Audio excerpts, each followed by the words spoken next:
गणेशचरणं परमपावनं प्रथमपूज्यदेवगजाननं गणेशचरणं परमपावनं प्रथमपूज्यदेवगजाननं नित्यस्मरणं परमपावनं पार्वतीनन्दन गजाननं नित्यस्मरणं परमपावनं पार्वतीनन्दन गजाननं सद्गुरुचरणं परमपावनं ईश्वरनन्दन गजाननं सद्गुरुचरणं परमपावनं ईश्वरनन्दन गजाननं भवभयहरणं परमपावनं षण्मुखसोदर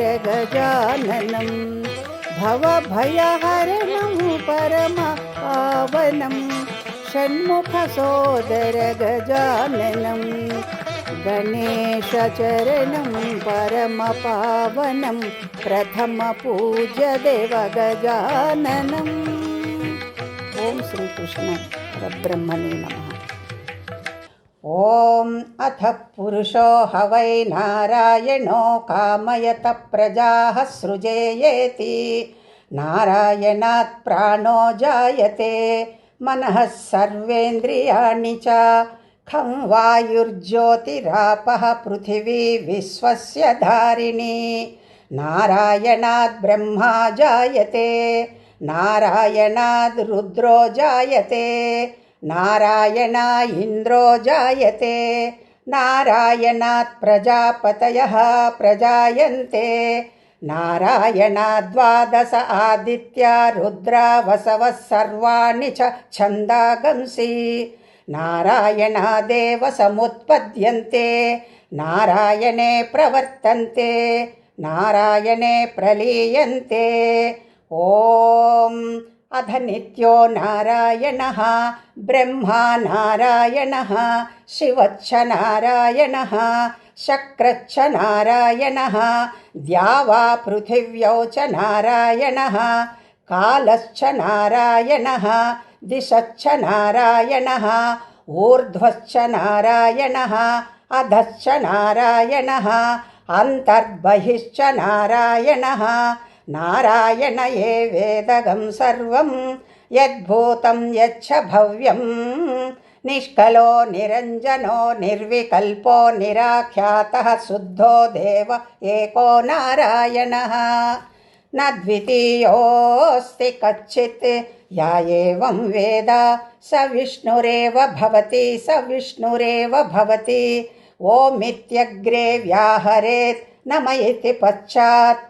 नारायणायेत्युपरिष्ठात् ओमित्येकाक्षरं नम इति द्वे अक्षरे नारायणायेति पञ्चाक्षराणि एतद्वै नारायणस्याष्टाक्षरं पदं यो ह वै नारायणस्याष्टाक्षरं पदमध्येति अनपब्रुवः सर्वमायुरेति विन्दते प्राजापत्यगं रायस्पोषं गौपत्यं ततो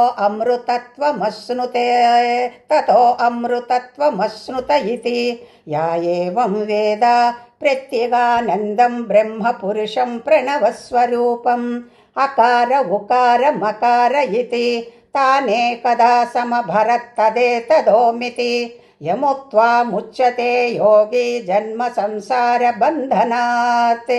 ॐ नमो नारायणायेति मन्त्रोपासकः वैकुण्ठभुवनलोकं गमिष्यति तदिदं परं पुण्डरीकं विज्ञानघनं तस्मात्तदिदावन्मात्रं ब्रह्मण्यो देवकी पुत्रो ब्रह्मण्यो मधुसूदनो सर्वभूतस्थमेकं नारायणं कारणरूपमकार परब्रह्मों एतदधर्वशिरो योधीते प्रातरधीयानो रात्रिकृतं पापं नाशयति सायमधीयानो दिवसकृतं पापं नाशयति माध्यन्धिनमा आदित्याभिमुखो अधीयानः पञ्चपातकोपपातकात् प्रमुच्यते सर्ववेदपारायण पुण्यं लभते नारायण सायुज्यमवाप्नोति नारायण सायुज्यमवाप्नोति या एवं वेद इत्युपनिषत्। ॐ सहना भवतु सहनौ भुनक्तु सह वीर्यं करवावहै तेजस्विनावधीतमस्तु मा विद्विषावहै। ॐ शान्तिः शान्तिः शान्तिः। हरिः ओं तत्सत्। सर्वं कृष्णार्पणमस्तु।